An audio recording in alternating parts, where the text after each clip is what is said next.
قوی‌ترین ارتش دنیا ممکنه اونچنان گاهی سیلی بخوره که از جا نتوانه بلنش. Rəhbərin hər sözü düz yoxdur yalan, onun hər kəlməsi ayeyi Quran. Gücünü gör necə göstərdi İran. Əməlində yox onun nöqsanı bir zərrə qədər. Titrədər hər sözü Xeybərləri sanki Heydər. Düşər hər kəlməsinə vəlvələyə düşmənlər. Çünki yox zərrə qədər onda yalan. Dediyi hər sözü ayeyi Quran. Gücünü gör necə göstərdi İran. Çox ayıqdır ağamız, dostları salmaz çətinə. Rəhm edər düşmənə də, düşmənə gər gəlsə dinə. Hərp edər Xeybəri, o zərbə vurar küfr evinə. Keşiyində bu dinin sanki əbəl fəzli duran. Gücünü gör necə göstərdi İran. Ad qoyub Hizbullahı, həm Həması, həm Yəməni. Rəhbər üçüncü əli, əskərinin yoxdur qəmi.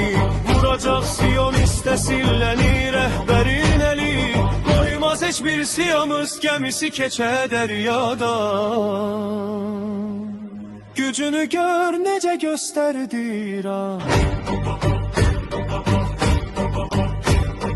Bütün aləm ağamın heyran olub nur üzünə. Dediyi kəlmələrin el inanır düzlüyünə. Çün ağam riayət edir hər əməlilə sözünə. Var onun hər sözünə xalq da inan. Rəhbərin hər sözü ayi Quran. Gücünü gör necə göstərdi İran. O deyir Allaha ləbbeyk eylər əmrə boyun. Çünki bu düz yolunun yavəri Allahdır onun. Gözləyir Həzrəti Zəhra balasın çünki yolun. Ağamın rəhbəri sahibi zaman. Rəhbərin hər sözü özü yoxdur yalan. Dediyi hər sözü ayi Quran. Gözünü gör necə göstərdi İran. O Əli məktəbinin şiələrin rəhbəridir. Harda bir məzlum olarsa o kəsin yavəridir. Məzlumun haqqın zalımdan alıb verməlidir. Məzlumun haqqını alan odu zalımlardan. Odu məzlumlarına dəstək olan. Ağamın hər sözü ayi Quran. Yardı o vaxtı dəryanı Həzrəti Musa keçdi. Rəhbərim addı oxuduz hədəfindən dəydi. Getdi küfr evinin düz dirəyindən dəydi. Rəhm edib məzluma yenə də tökmədi qan. Aldı məzlumların haqqın yenə nadanlardan. Rəhbərin hər sözü ayi Quran. O səbəbdən ona aləm heyran.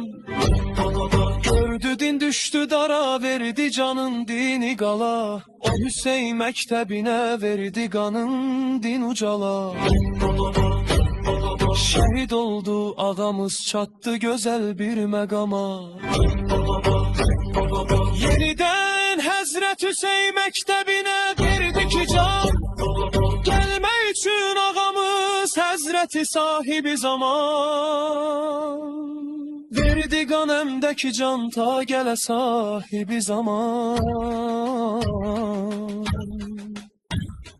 Qurtara ta ki bizi bu şəri böhtanlardan. Qurtara ta ki bizi bu şəri böhtanlardan.